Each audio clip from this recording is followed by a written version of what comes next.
So let's look at what the function f of tx actually represents. So it's equal by definition to this numerator here. Let's ignore the delta x in the denominator for now. It's just the probability, f of tx is just the probability that the random walk at time k is equal to, is in position n. And the positions k and n are obviously discrete valued, and they can be converted from continuous time and continuous space t and x according to our previous formulas, written again there on the left. And what I'm going to do is I'm going to take this probability, what's inside, and multiply both sides there by delta x. So once you make that multiplication, you'll have a scaled interpolated random walk. That's that was our definition for w delta. This was the process that's approximating our Brownian motion as delta t and delta x become smaller. We're basically saying that w delta is going to look more and more as a Brownian motion, what we're trying to eventually get to when we actually take this limit. And you can see why these probabilities are the same.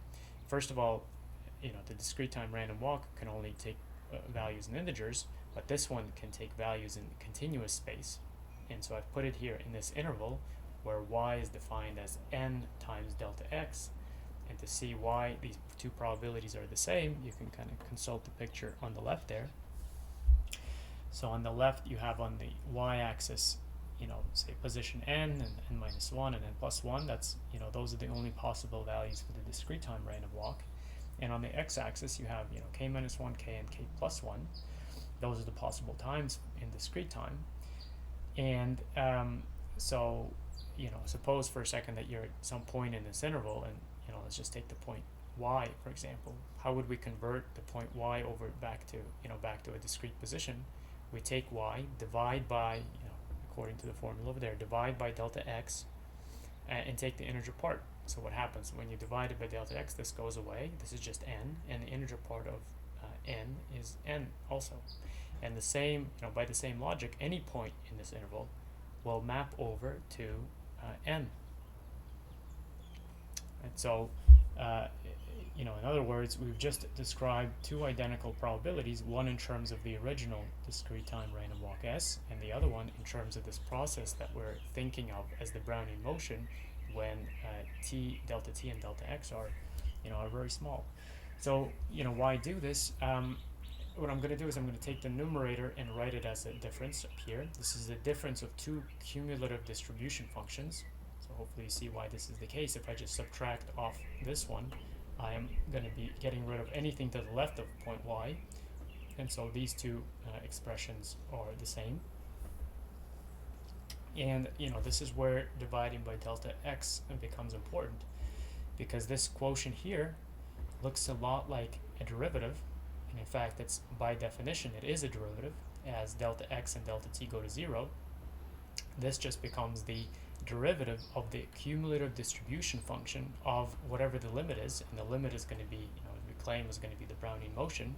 That's what we're approximating as delta t and delta x both go to 0. And the reason this x pops up here is because you can very easily convince yourself of the fact that y tends to x when delta x becomes small. So if you just take the limit here, you should be able to see that y just converges to x, which is why it stands right here. So what's the derivative of cumulative distribution function? It's the probability density, and that's what psi is. Psi is the probability density of the Brownian motion, and I guess in physics terms it would be the density of Brownian particles at position x. This is the kind of language you would see if you look up the paper by Einstein in 1905. But if we're talking about probabilities, again, what's the derivative of the cumulative distribution function? It's just the probability density function, and that's why we've come up with this expression for psi. That's why we divided by delta x. So what we now have is something that we can actually give meaning to, and something that we're going to try to find an explicit expression for. We are trying to describe the probability density function of the Brownian motion. It's useful to have it so that we can actually make all sorts of calculations with the Brownian motion. Once you have a probability density function, you can, find, for example, the expected value or the variance of the process. So that's going to be our goal, and the question is, we now have this function psi. We know what it is, and how do we find an expression for it? And the key is going to be, what we're going, just as a preview, we're going to prove that the function psi satisfies this partial differential equation. This is exactly what you'll see with maybe slightly different notation in Einstein's 95 paper. So we're working kind of similar steps, slightly, maybe done slightly differently. And so that, we kind of begin with the observation that, well, in the previous clip we said, or we showed that f of tx satisfies this sort of recurrence equation. And so, dividing by delta x doesn't do anything to change that relationship. And so, the equation, or that relationship holds again for psi.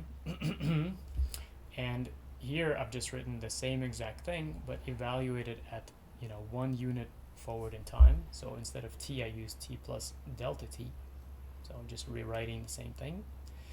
In the next line here, I've just added and subtracted a psi tx. So if you kind of take this term here, which wasn't there before, and you take it out of the parenthesis, the 2 cancels, and the leftover part cancels the psi of tx. What's next? So from here to here I haven't done anything, which justifies the equality.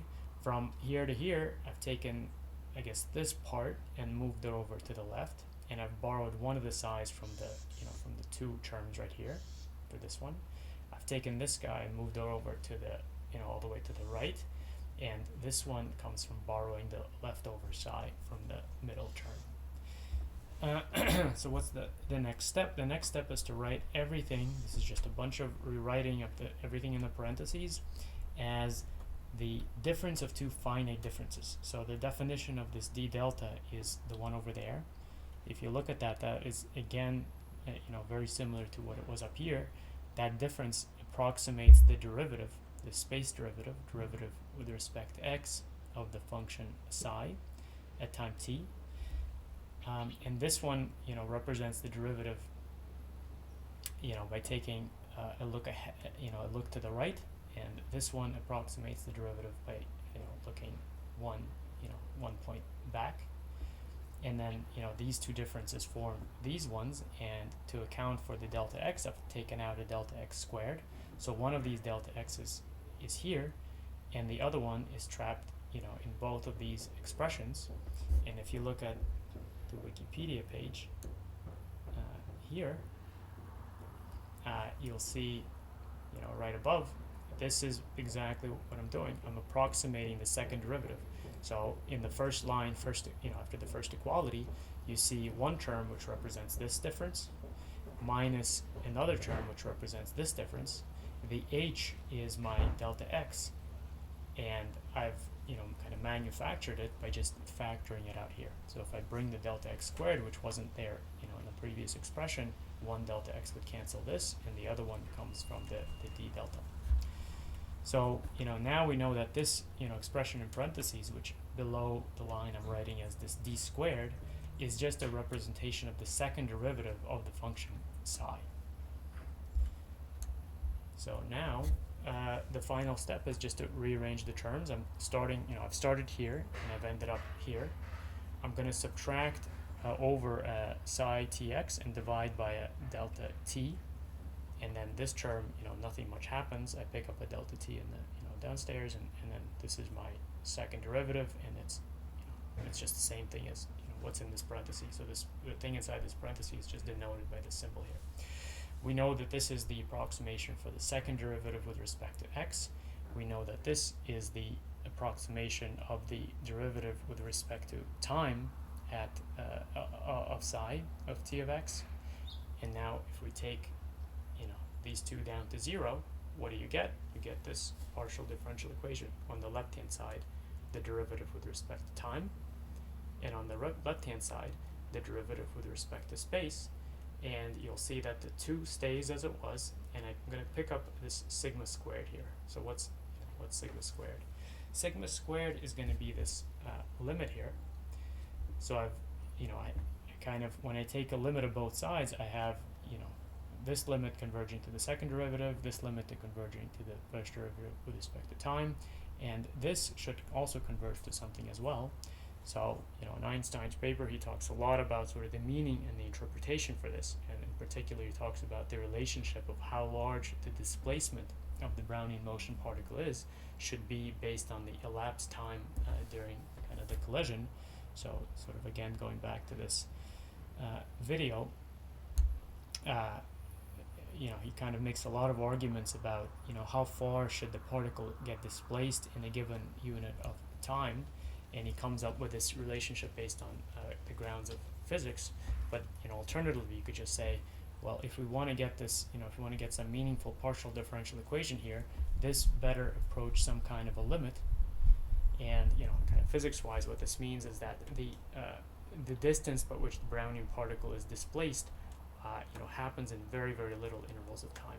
So when you have a very small number here, the square root expands it, and so you know, it's essentially saying that you know, a very small amount of time is required to move this particle, which is going to explain the jaggedness of its, you know, of its path.